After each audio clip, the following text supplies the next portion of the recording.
Murder is illegal, abortions are not, therefore abortion isn't murder. Set 'em up, let's play. I love the game of policy versus principle.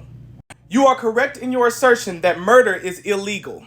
You are also correct in your assertion that abortion is not. Adhesive to policy, score 1 for you. Now, allow Moses to dismantle. Murder is killing. And there is a form of killing that is legal, to kill in self-defense. Because morally speaking, one should have the right to protect themselves. In the majority of cases of abortion, women are in no immediate danger or harm or threat. Yet, according to policy, they have the right to take the life of a living thing. In every other case, we consider this homicide. Watch this, fellas. What women will argue next is they are not killing anything, and they will support that argument with the stages of life. If it doesn't have a heartbeat, if it can't survive on its own, if it doesn't have a conscience, if it can't breathe on its own. If any of these are true, it is not alive. Ladies and gentlemen, I give you the Hadouken to that argument. Cells are sacs of fluid surrounded by cell membranes, but the structures inside the cell cannot perform these functions on their own, so the cell is considered the lowest level. The lowest level of what? Notice it didn't say dead.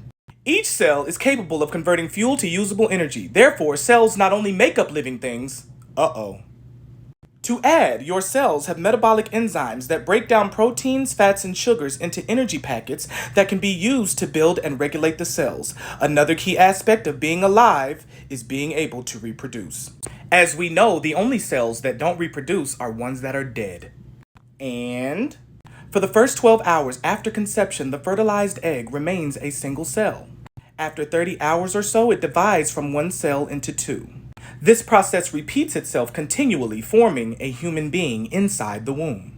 But it couldn't do that if the fertilized egg, which is a cell, was not alive. Therefore, life begins at conception.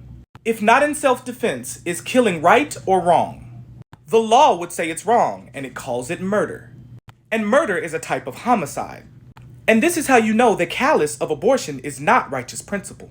Because if homicide is taking a life, and it is proven that life begins at conception, then the law supports homicide.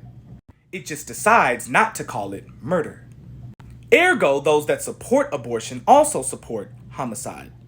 And no child should be in the custody of an adult that supports homicide outside of self-defense.